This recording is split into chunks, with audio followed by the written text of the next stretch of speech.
करना, उन्हें इज्जत देना और उन्हें अपने जिगर का टुकड़ा कहना, ये भी मेरे नबी सल्लल्लाहु अलैहि वसल्लम की सुन्नत है। बेटियां नाजुक सी रंग बिरंगी तितलियां होती हैं, उनको मत डांटें और ना ही मारें। एक दिन ये चली जाएंगी तो आपका प्यार याद रखेंगी। बस अल्लाह उनके नसीब अच्छे करे और उन्हें ज़िंदगी की हर खुशी दिखाए, उनकी ज़िंदगी में कोई गम ना आए। आमीन। माँ बाप की आंगन में ज़रा ज़रा सी तकलीफ पर शोर मचाने वाली बेटियाँ ससुराल जाकर बड़े बड़े गम कैसे झुक करके बर्दाश्त कर लेती हैं, क्योंकि वहाँ वो बेटियाँ जैसी नहीं होती।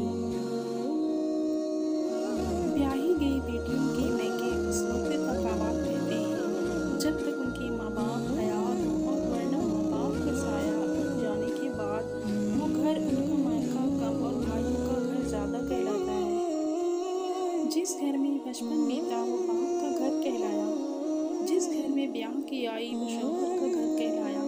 हर धूप छाँव सही जहाँ वो आज बेटे का घर कहलाया।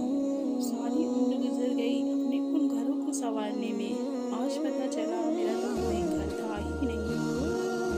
अल्लाह जब खुश होता है तो किसी के घर में मेहमान भेजता है, जब ज़्यादा खुश होता है तो बारिश बरसाता है, और जब मज़ीद खुश होता है तो बेटी की नेमत से नवाजता है। दुनिया की सोच उस दिन ठीक हो जाएगी जब लोग मिठाई बांट कर कहेंगे मेरे घर मेरी बेटी हुई है। बेटी से प्यार नहीं किया जाता, बल्कि बेटी पर खुद ही प्यार आ जाता है।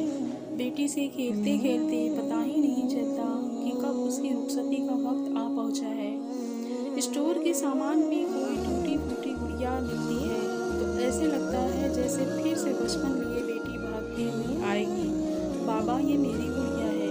अल्लाह हर बेटी के बहुत अच्छे नसीब करे। आमीन। बेटियों का दुख समझना बड़ा मुश्किल है, उनके लिए तो उसी घर में जगह नहीं रहती जहाँ वो पैदा होती हैं।